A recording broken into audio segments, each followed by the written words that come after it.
Welcome to day 2 of Lewis structures. For a quick review, we are going to identify the type of compound as ionic or covalent. Please remember that ionic compound means you have a metal with a nonmetal, and covalent compound is a nonmetal with a nonmetal.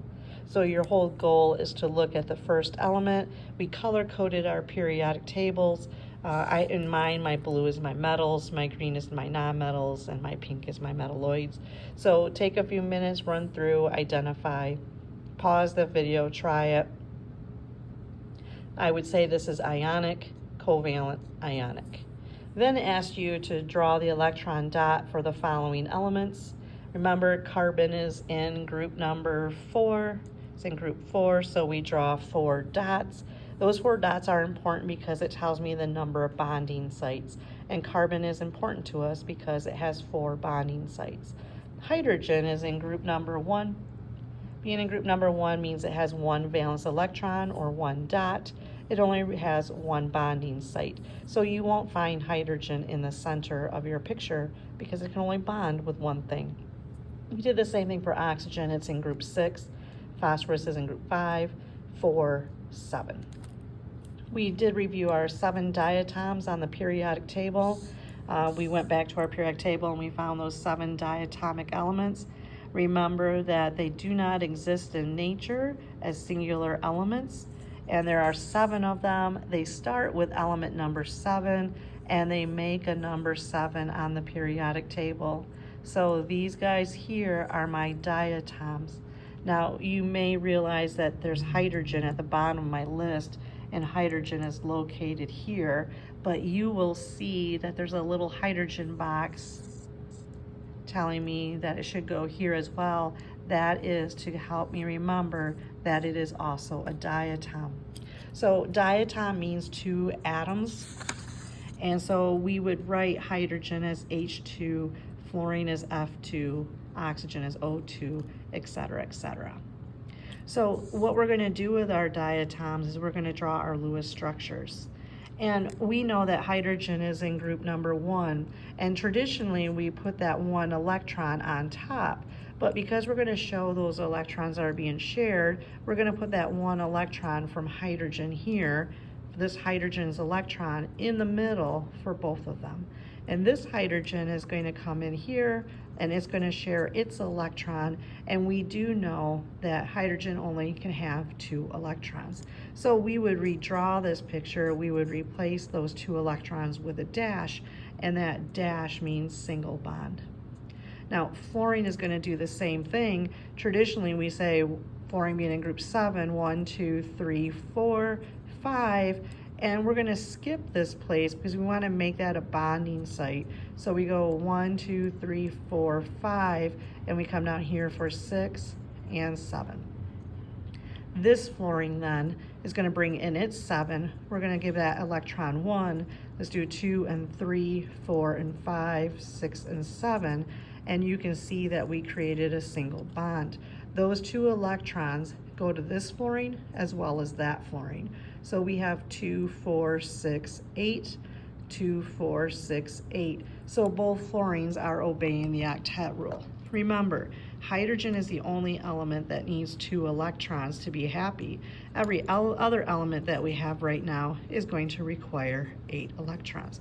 So we're just going to redraw that picture by replacing that pair that's being shared with a dash. And again, we see that we have a single bond.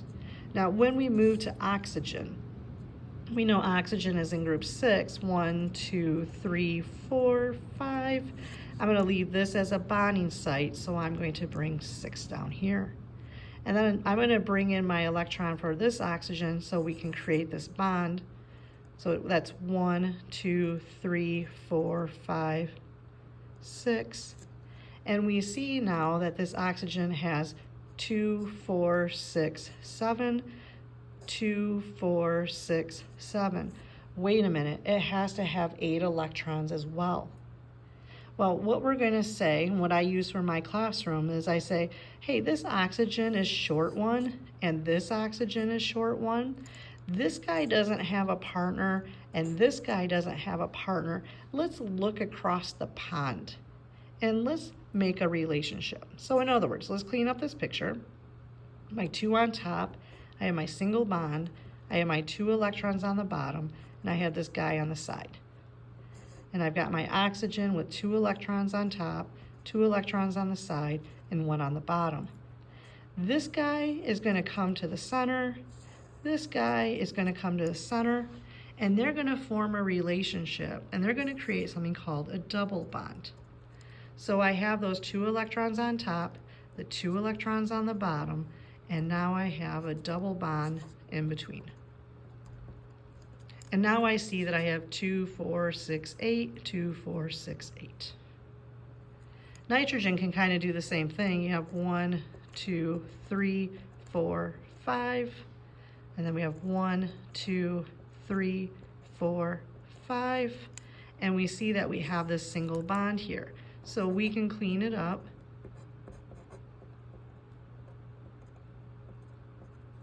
And I can see that this nitrogen has 2, 4, 5, 6, 2, 4, 5, 6. Partnering these 2 guys together does me no good.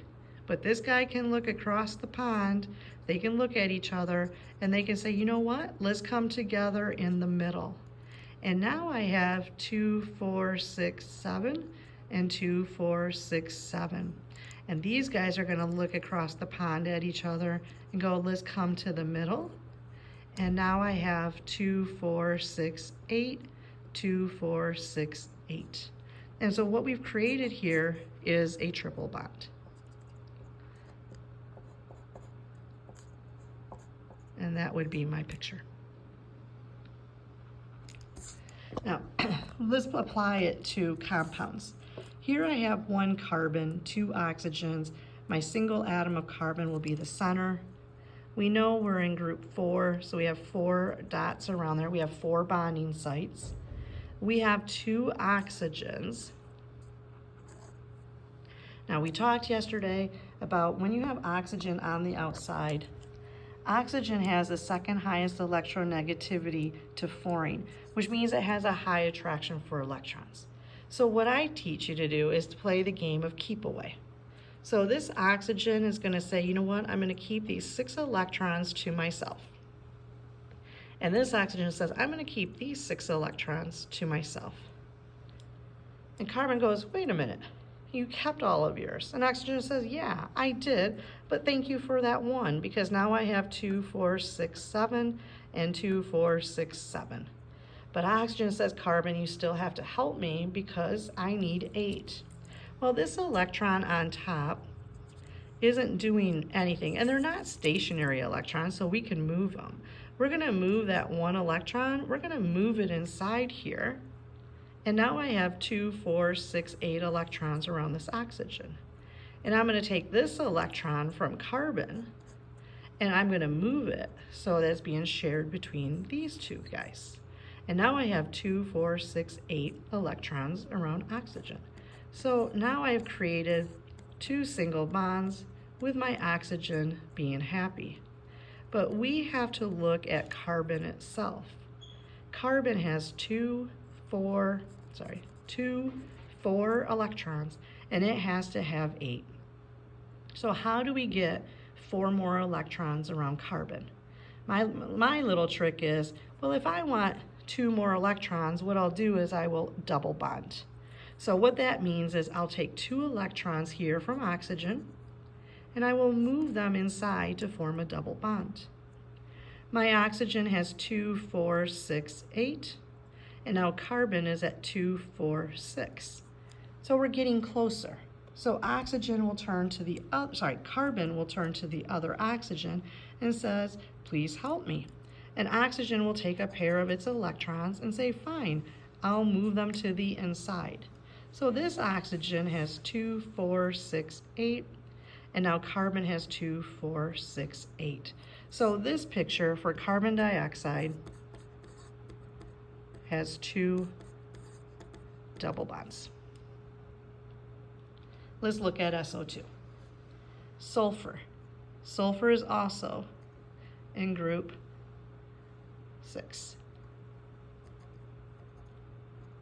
Okay, so here's my sulfur, group 6.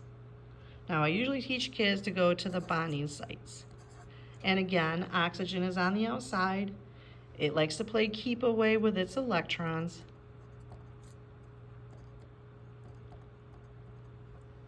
When I look at this, my oxygen says, all right, yep, I've got 7. Yep, I've got 7. Sulfur, I want electrons more than you, so you have to help me. Well, it doesn't matter which pair I use. Sulfur's going to take its pair, one of its pairs, and it's going to move 1 to this oxygen to help it get to 8, and it's going to move the other one to that oxygen to get to 8. So now my picture shows 2 single bonds. If I could erase.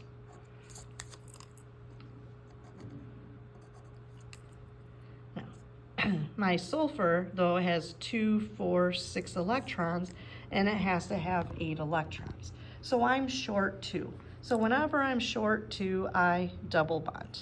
So it doesn't matter which oxygen I use. I'm going to take a pair of those electrons, I'm going to erase them, and I am going to create a double bond. I now have 2, 4, 6, 8 on oxygen, and I have 2, 4, 6, 8 on sulfur. So sulfur follows the octet rule. Please note, there's something called resonance. Here, both of the oxygens had to participate in the double bonding. But here I had a choice of where to make the double bond. Whenever I have a choice, that is going to be called resonance. My definition for resonance is you have more than one location for the double bond. Some of us could have chosen to put the double bond down here. So what I do for my picture is I include a broken dashed line to say, hey, it could be here as well. Because in reality, that double bond is flipping back and forth between both locations. Polyatomic ion, nitrate, it's NO3 1 negative. Nitrogen is in group 5. We have 3 bonding sites. I have 3 oxygens coming in. I'm going to play keep away with oxygen. High electronegativity. Doesn't like to share until it has to share. I can see here that each of my oxygens have 7 electrons. It's going to force nitrogen to help. So nitrogen takes its pair of electrons. It's going to move 1 inside here to make a single bond. It's going to take one of those electrons and make a single bond over here. But this guy is still short. What does 1 negative mean? It means I get to add 1 electron. So I'm going to put that other electron down here. Now all of my oxygens have 8 electrons. I'm good to go. But I have to tell my reader that I brought in an extra electron. So anytime I have a poly, I've got to put brackets around it and tell them how many I brought in. But there's more, because now I have to check my nitrogen. Nitrogen has 2, 4, 6 electrons, and again, it has to have 8. I am short 2, and when I'm short 2, I double bond.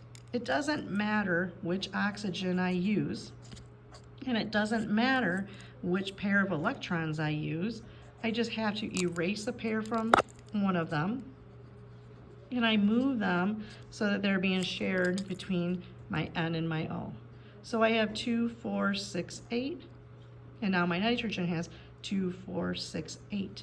I don't need any more double bonds around nitrogen, but what I do have to do is show my resonance, and I have to come in here and say, hey, that double bond could have gone here, or hey, that double bond could have gone there.